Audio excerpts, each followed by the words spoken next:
कक्षा 10 में और फिजिक्स में हम पढ़ाएंगे, वही चल रहा है, मानव नीति तथा रंग बिरंगा संसार। ठीक है, उसमें प्रिज्म क्या है, PRISM, प्रिज्म। तो प्रिज्म है प्रिज्म किसी पारदर्शी माध्यम के उस भाग को कहते हैं जो कि किसी कोण पर झुके हुए दो समतल पृष्ठों के बीच में स्थित होता है। ठीक है, ये प्रिज्म है, यानी ये कांच जो दो समतल पृष्ठ, जैसे एक ये है और एक ये है, दो समतल पृष्ठों से घिरा होता है, उसे हम प्रिज्म कहते हैं।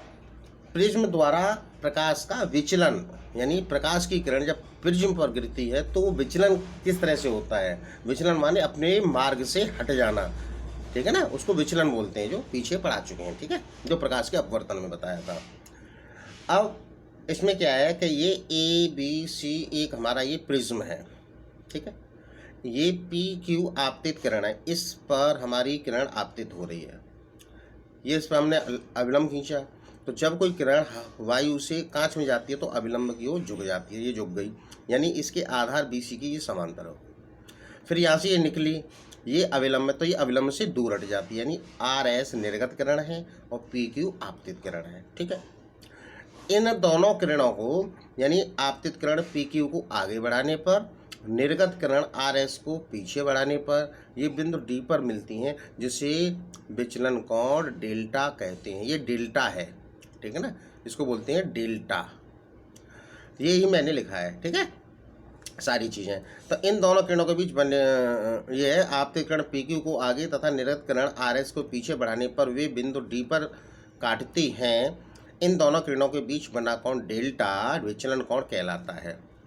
अगर हम आपतन कोण I का मान बढ़ाते जाएं, आपतन कोण I का मान अगर हम बढ़ाते जाएं तो हमारा जो विचलन कोण है उसका मान घटता जाता है, तथा एक विशेष आपतन कोण के लिए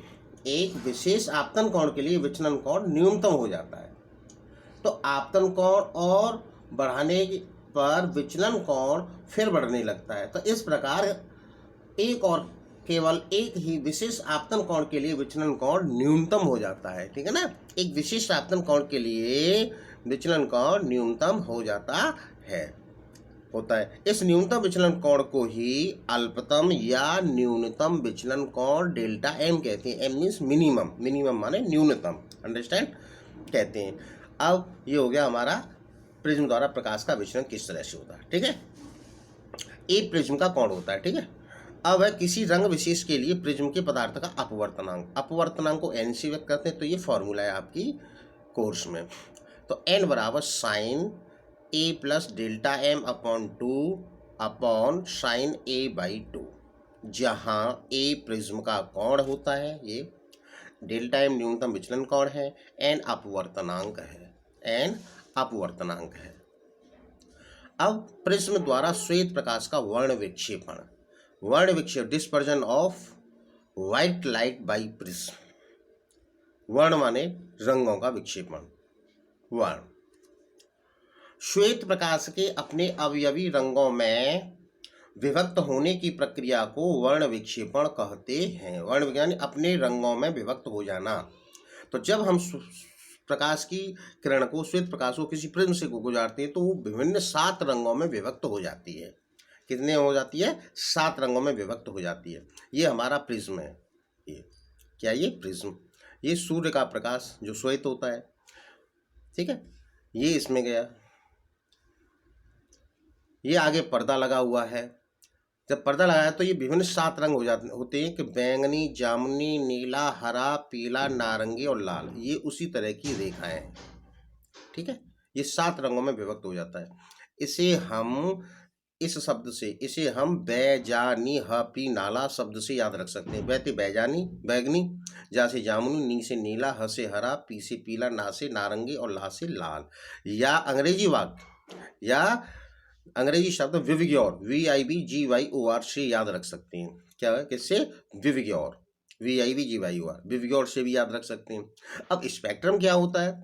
यानी प्रकाश के विक्षेपण के दौरान पर्दे पर प्राप्त विशेष क्रम में 7 रंगों की पट्टी को स्पेक्ट्रम कहते हैं। ये 7 रंगों की जो पट्टी प्राप्त होती है इसी को हम स्पेक्ट्रम कहते हैं, जिसका अर्थ है रंगों का मिश्रण। श्वेत प्रकाश में 7 रंग मिक्स होते हैं। अंडरस्टैंड?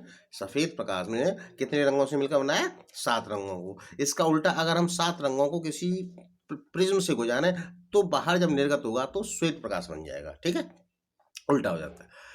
विविग्योर का अर्थ है वही, वी मीन्स वॉयलेट, मैंने यहाँ लिख दिया है VIVGYOR, विविग्योर। इसको वी मीन्स वॉयलेट बैंगनी, आई मीन्स इंडिगो जामुनी, बी मीन्स ब्लू नीला, जी मीन्स ग्रीन हरा, Y means yellow, yellow means पीला, ओ मीन्स ऑरेंज मीन्स नारंगी, R means red, red means हरा।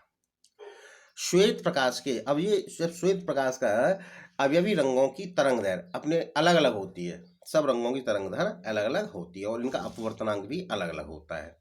ठीक है, अब यहाँ तरंगदैर्घ्य बता रहे हैं। रेड, लाल रंग की तरंगदैर्घ्य सबसे अधिक यानी 7800 एंगस्ट्रॉम। एंगस्ट्रॉम दूरी नापने का मात्रक होता है और 1 एंगस्ट्रॉम बराबर होता है 10⁻⁻10 मीटर, जो हम कक्षा 9th में बता चुके हैं।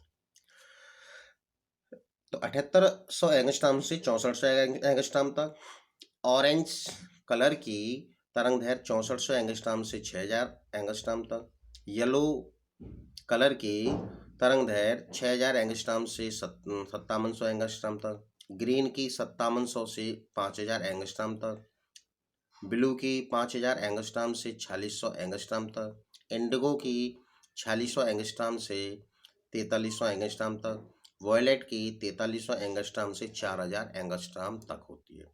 अब ये ध्यान रखें, बैंगनी रंग की तरंगदैर्घ्य सबसे कम तथा लाल रंग की तरंगदैर्घ्य सबसे अधिक होती है। देखिए ये वॉयलेट बैंगनी रंग की तरंगदैर्घ्य केवल 4300 एंगस्ट्रॉम से 4000 तक होती है, सबसे कम है। और लाल रंग ये है रेड की सबसे ज़्यादा 7800 एंगस्ट्रॉम से 6400। तो मोस्ट ये कभी कभी ऑब्जेक्ट में पूछ लिया जाता है कि किस रंग की तरंगदैर्घ्य सबसे अधिक होती है, अर्थात लाल रंग की अधिक और बैंगनी की सबसे कम। इसका उल्टा अपवर्तन होता है। बैंगनी रंग का अपवर्तनांक यानी अपवर्तन सबसे अधिक तथा लाल रंग का अपवर्तन सबसे कम होता है। देखिए इस चित्र में ये हमारा है लाल रंग, तो अपवर्तन कम हो रहा है यानी झुक रहा है। ठीक है ना, ये अधिक झुक रही है, सबसे ज़्यादा झुक रही है ये बैंगनी वाली। तो बैंगनी वाली जो किरण है वो प्रिज्म या कांच से किसी माध्यम से निकलकर अधिक झुक जाती है, निर्गत होती है। ठीक, अब प्रिज्म, हाँ सबसे कम, प्रिज्म द्वारा प्रकाश के वर्ण विक्षेपण का कारण। वर्ण विक्षेपण का कारण क्या है? तो किसी पारदर्शी पदार्थ जैसे कांच का अपवर्तनांक प्रकाश के रंग पर निर्भर करता है। यह लाल प्रकाश के लिए सबसे कम तथा बैंगनी प्रकाश के लिए सबसे अधिक होता है। ठीक है ना, बैंगनी प्रकाश के लिए सबसे अधिक होता है। और देखो हम जानते हैं कि जब कोई प्रकाश किरण कांच के प्रिज्म में से गुजरती है तो वह अपने प्रारंभिक मार्ग से विचलित होकर प्रिज्म के आधार की ओर झुक जाती है। इस कारण यानी झुक जाती है, और जो प्रकाश किरण में उत्पन्न ये जो विचलन होता है वो कांच के अपवर्तनांक पर निर्भर करता है। तो अपवर्तनांक जितना अधिक होगा प्रकाश किरण का विचलन भी उतना ही अधिक होता है ना।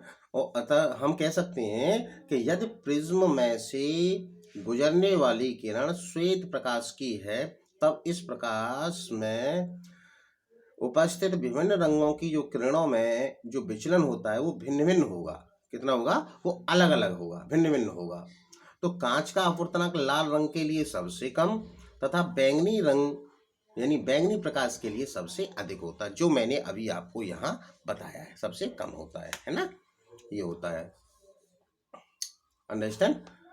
तो इस तरह से ये इसका कारण है। अब इंद्रधनुष क्या होता है? रेनबो,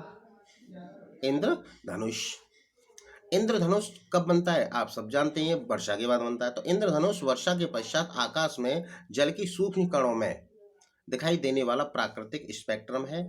यह वायुमंडल में उपस्थित जल की सूक्ष्म बूंदों द्वारा सूर्य के प्रकाश के परिक्षेपण यानी वर्ण विक्षेपण के कारण प्राप्त होता है। इंद्रधनुष सदैव कहाँ बनता है? सूर्य के विपरीत दिशा में, अपोजिट साइड में प्राप्त होता है।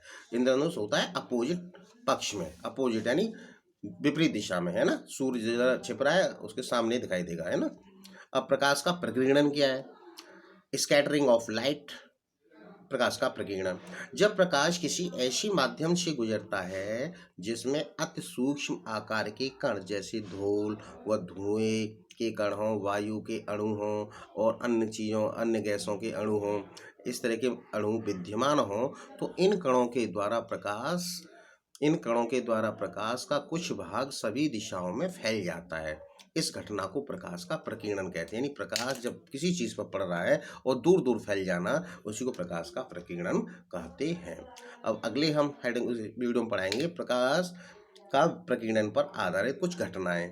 जो घटनाएं कुछ होती हैं जैसे आकाश का रंग नीला दिखाई पड़ना, सूर्योदय और सूर्यास्त के समय सूर्य लाल दिखाई पड़ना, है ना, खतरे का सिग्नल लाल क्यों होता है, ग्रह क्यों नहीं टिमटिमाते, तारे क्यों टिमटिमाते हैं, आदि इन सब प्रश्नों के उत्तर ये सारी किस पर आधारित हैं, प्रकाश के प्रकीर्णन पर आधारित ये घटनाएं होती हैं। तो इनके बारे में हम नेक्स्ट वीडियो में पढ़ाएंगे। Okay, thank you.